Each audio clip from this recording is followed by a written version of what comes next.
Hey everybody, Prepper Nurse 1 here. Today is Wednesday, August 14th, 2019. Not a bad day at all. I'm just going to pan this around here a little bit and just kind of show you what the sky's looking like. Very nice. Some nice puffy, fluffy clouds, but other than that, not bad at all. So, anyway, battery's already in full absorption mode, I should say. Doing really well, pulling in decent power today. It's about 75 degrees. Just a gorgeous day. As you can see, the flags, there's no wind today. So it's just been a really nice day so far. Okay, so let's get into the topic. And I'm going to give a shout out to the person that asked me to do this topic, okay? Choo Choo Rooter Bean asked me, he says, hey, you know what I think would be a really good idea for a video? And he's right. Okay, so here's what we're going to talk about. How to prepare your kids if you are not home when S.H.T.F happens, okay? What they should do and how they should do it. So that I think that it's a great topic. And so that is why I said, you know what, I like that topic, and I wanted to make sure that Choo Choo got credit for the fact that he was the one that suggested this topic. Okay, so we all have our plans for when S.H.T.F happens if you're a prepper. And I'm going to show the puppies here, being all silly like they are. So we all have our plans of what we plan on doing when S.H.T.F happens, right? So we've gone over it, we have our contingencies, we everything else, you know. But what happens if the kids are home and you're not? That's something to think about because, you know, that's a real possibility. And I don't think a lot of people think about that. So here's what we got to think about when it comes to that situation. And everything else, like anything else, you have to have plans, contingency plans. Everything is not going to go as smoothly as you hope it is. I don't care what the situation is. Things are never going to go as smoothly as you hope they are. So you definitely have to plan for the unexpected. And that is a huge unexpected. The kids are home and you're not, and S.H.T.F, the balloon, if you will, goes up. What are they going to do? So the first thing that you need to do is have a game plan that you have practiced with your kids so that they understand if something goes down, they know what to do, okay? So what should they do and how they should do it, okay? So if they know, you know, you're at work or whatever, they know how far away work is. They also know that if you were even on foot, how long it should take you to get back home, okay? Your children should know how to handle firearms.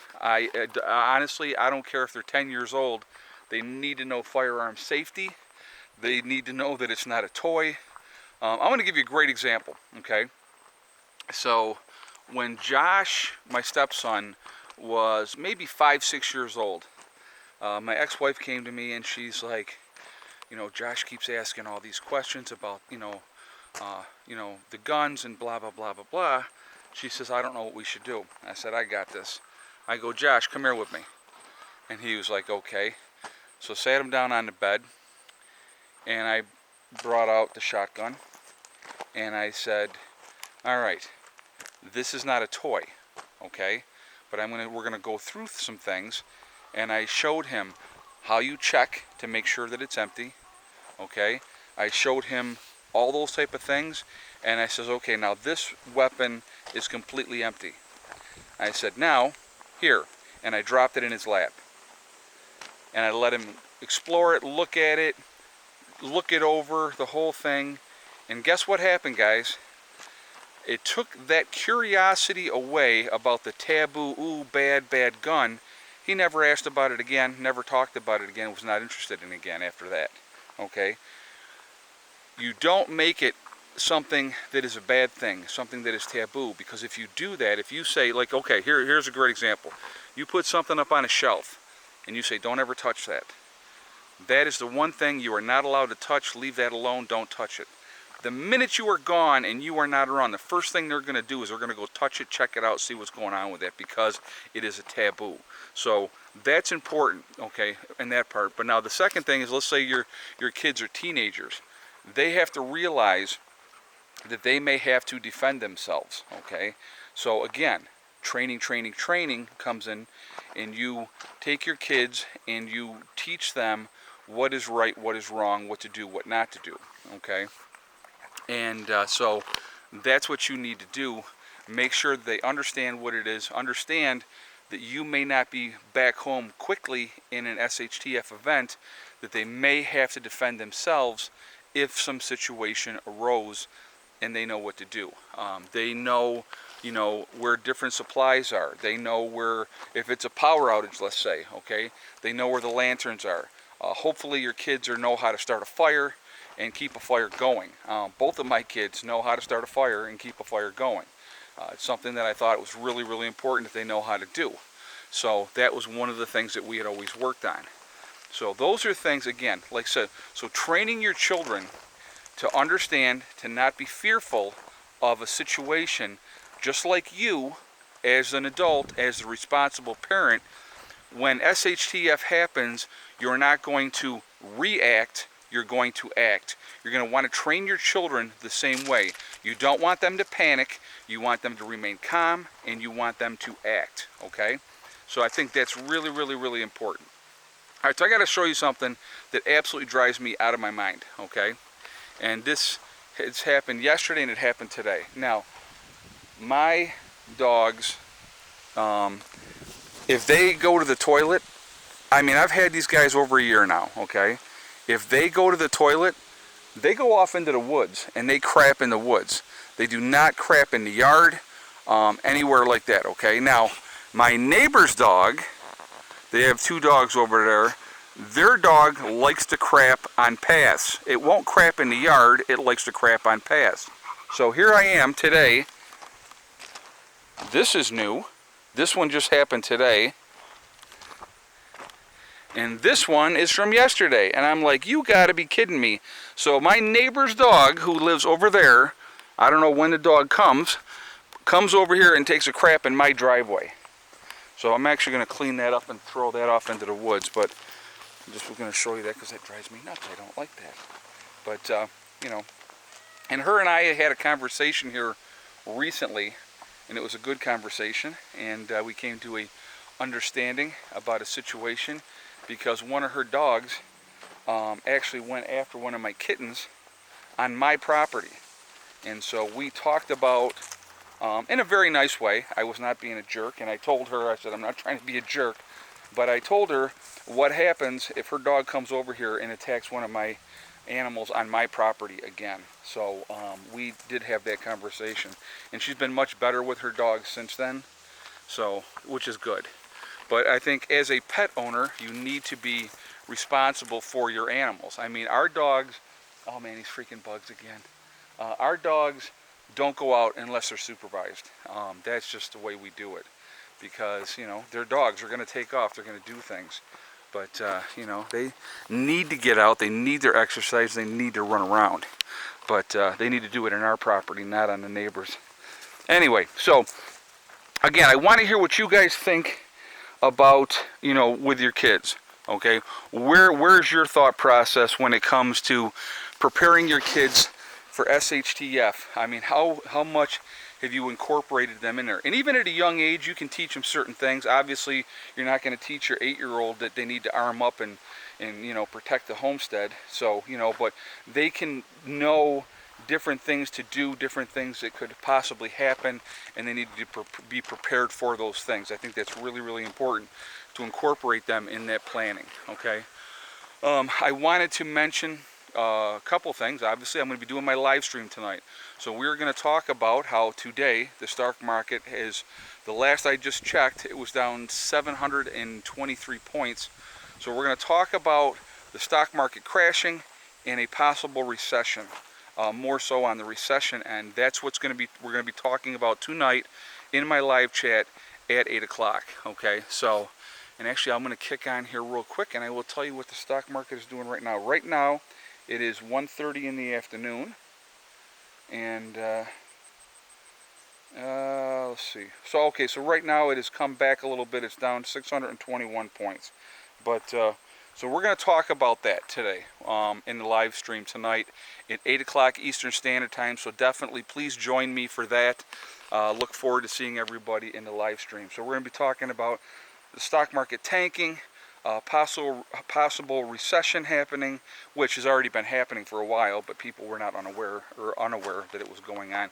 So we're going to talk about some stuff. I got some interesting information to share with you about that. What's going on in some recent articles that have come out from big business and banks and stuff like that.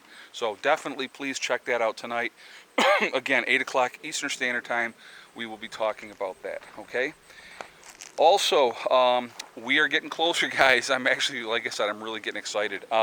Saturday, the Prepper Get-Together. It's going to be at Letchworth State Park, and that's going to be at Eddie's Pavilion, okay? So, looking forward to seeing everybody there. And if you are interested, everybody's welcome to come. You just, if you let me know ahead of time, that's kind of important so I can get an idea. I kind of pretty much have already put my order in, what I need.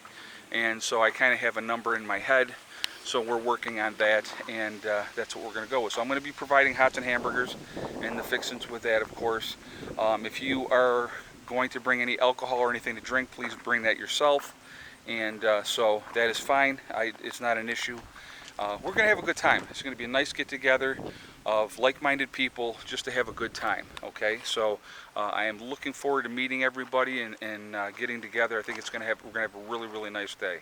And again, we have the pavilion from 9 o'clock in the morning until 10 o'clock at night, and that's going to be at Eddie's Pavilion, and that's EDDYS Pavilion, okay? So again, looking forward to that. I think it's going to be a lot of fun. I think we're going to have a great time. Also, I wanted to mention, again, on my website, preppernurse1.com, we have the Prepper Nurse 1 community. If you are looking to connect with like-minded people in your state, in your country, it's a great place to do that. It's very, very private, so you have to be registered. It costs absolutely nothing to join, okay? So it doesn't cost you anything to be registered for the Prepper Nurse 1 community. And I'm standing in the sun, and the bugs are still nuts. So, but anyway, it costs nothing to join, and again, it's very private. So if you're looking to connect with like-minded people, if you're looking to possibly form a group in your state, or just read the message boards, there's a lot of great message boards on there, a lot of great information shared, and so go and check that out, okay? Let's see, what else was I going to tell you real quick. We're going to go in here real quick. So, okay, I need, and this is what I want you guys to send me, I went and bought collars for everybody, and I bought the Sorrel toe collars, okay? And they're supposed to last 8 months, and all of my animals are still scratching. I actually had to take the one collar off of Abel, the one that you guys saw that was laying over here, because it like made his neck raw. It was bad. And so they did say that sometimes they have a reaction. Well, his was bad, so we did have to take his collar off. But they're all scratching still. All my animals are still scratching. So if you guys could send me some natural remedies on how to deal with fleas, that would be awesome. I definitely am willing to listen to what people have to say, because I don't like my animals suffering. And I thought I took care of the problem, but apparently not. Okay, so power-wise today. And again, it's 1:30 in the afternoon right now. We've pulled in 1.7 kilowatt hours on this side. We are in float. The batteries are at 99%. On this side, we have pulled in 2.0 kilowatt hours. So we're already at 3.7 kilowatt hours at 1:30 in the afternoon, which means we're going to have a really good day power-wise. And like I said, we're already in float. So, and the power is on in the house, obviously. When we get up, the power goes on. So, yeah, so that's that, and so that's what's going on. Again, guys, I want to hear your feedback on this topic. I want to hear what you guys have to say. What do you think? How do you prepare your kids for when S.H.T.F happens and you're not home? It's something to think about, okay? So having them have skills that they can, utilize in that event till you get back home, or people in your group get to your house, I think is going to be really, really important, okay? So I definitely want to hear your feedback on that. Hopefully you guys will join me tonight for the live stream. Again, we're going to be talking about the stock market tanking and a possible recession happening here, okay? So we're going to talk about that. I think we've been in a recession, to be honest with you. That's my own opinion. So we're going to talk about all that, and I'm going to share with you why I think that we have already been in a recession. So anyway, so I will see you all tonight. Remember, guys, we are all in this together. That is important to remember. Oh, and the chickens over here are doing great. I've already pulled 2 juvenile eggs, or pullet eggs as they call them, and 2 adult eggs today so far. So they'll keep laying, they do. So we'll have more. Anyway, so we are all in this together, so remember that. So let's work together. Also remember, guys, hug and kiss the ones you love. Tell them every single day. Tomorrow is not guaranteed. We never know what's going to happen in life, so it's really, really important to tell the people that you care about every day how you feel. Also, guys, remember STD. It's one step at a time, one thing at a time, and one day at a time. Whatever you're trying to accomplish, whatever you're trying to do, no one can stop you from doing it if you set realistic expectations and goals. Just work at things methodically and they happen. We are a great example of that here at the homestead. With patience and hard work and effort, things get done, and it's awesome. Okay, so anyway, I will talk to you all later. I hope everybody's doing well. Prepper Nurse 1 out for now.